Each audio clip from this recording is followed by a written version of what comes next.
questions. Link, in the spring you told us there was no reason why you guys can't play high-level defense. Why do these sort of performances keep happening? Yeah, I'm not going to get into generalizing the whole season. I'll talk about tonight. Yeah, we didn't play very well tonight.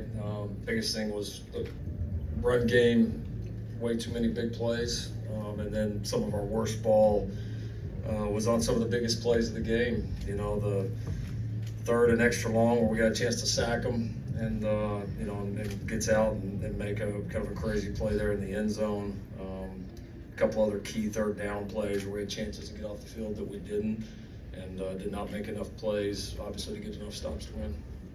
And I think Caleb, 330-something yards, 5 touchdowns tonight. I mean, another kind of generational season from him. Is there sort of a sense of frustration, just, you know, that you guys haven't been able to capitalize on that so far this year? You know, just in the moment, you know, it's everybody wants to, you know, again, you want to, you know, write the whole story of the whole thing and all that's happened. I mean, these are every week is its own season for us. You know, we were in the moment right now to try to go beat a top 5 team here, and we were agonizingly close, maybe one holding call from getting that done.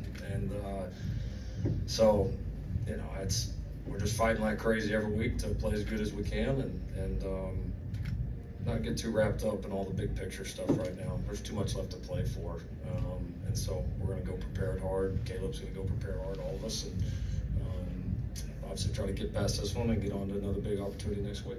Coach, what do you think the team is mentally with their morale right now? Yeah, they're I mean, right now, just you know, 5-10 minutes after the game, I'm pissed. I'm pissed that we missed this opportunity, and they've continued to swing. They've continued to fight. It's been a tough stretch. You know, I was talking to you know, the crew here yesterday, and Chris Fowler made the comment. He looked at everybody's schedules and you couldn't believe the 9-game stretch that we have right now, as if nobody else in the country has anything like it. And he's right. I mean, it's the way it's played out, and the league's really strong, and how it's all felt. Yeah, it's been a tough stretch. It's a tough stretch of games, and but yeah, you know, as a coach, when you go through tough stretches, you know, I'm lucky I haven't been through too many, but you look for things. You look for, you know, is the fight there in the team? And the fight is certainly there in this football team.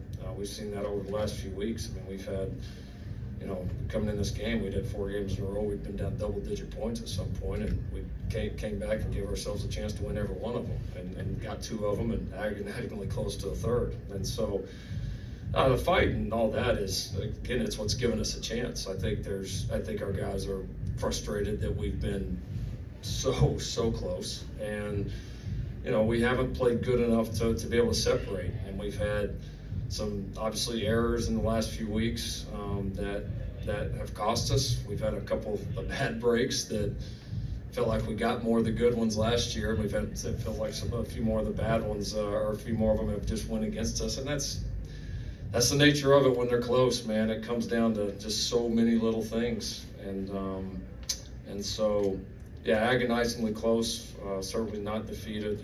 There's a good group in there. A lot of character in that room. A lot of character on this staff.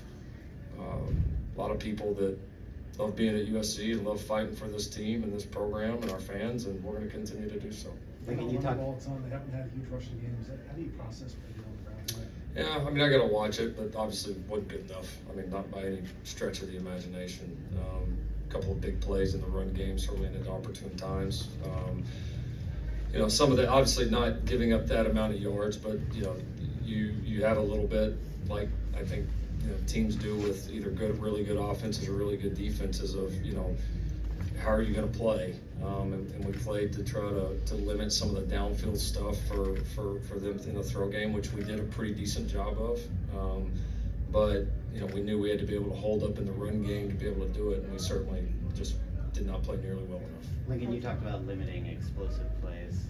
Gave up 17 of them tonight. Yep. Did those just start to snowball after a while? Did it feel like that was the case? I mean, it's a good offense. I mean, it's a really good offense, and you know that you're going to have to be able to make some of your plays. Like they're going to make plays. Like they're going to make plays against just about everybody. You got to make yours, and we had a couple, obviously the pick and a couple of stops, but not as many as we should have. You know what I mean? Like to me, the third and extra long scramble touchdown was just the holding penalty at the end. I know my guys up top weren't real fired up about the call. We'll obviously get a look at it. That was obviously monumental play. I mean, that was probably the game. And then obviously the sequence there before half with the fumble and them scoring. I mean, that's a game. You know, and other than that, it's two good teams trading jabs, trading blows, man. And that's what it came down to. And unfortunately, didn't fall in our favor. Do you regret how you handled the defense this year? Say it again. Do you regret how you handled the defense this year? Yeah, I understand the question. I know it's y'all's job to ask it. I'm not into the big picture questions right now. My job's to go try to beat Oregon next week, and to coach what we have here. I know as a head coach, it all falls under my responsibility ultimately, and I don't shy away from that, and I never have. But there are times and places for those discussions, and those will happen at the appropriate times. Coach, more than president, you've had positives each week to kind of rally around the fourth quarter last week. How do you find confidence in the defense for next week? How do you get the team galvanized around that? You go play. We didn't. It's like I told the guys, like you don't sign up at the beginning of the year and put all this work in and all the sacrifice we do, saying, all right, well, only if everything goes great are we going to stick with it. Like that's you're a phony if you do that, and that's not what this program's about. That's not what we're building. It will never be about like that. And if I don't think we have anybody in that locker room that feels that way.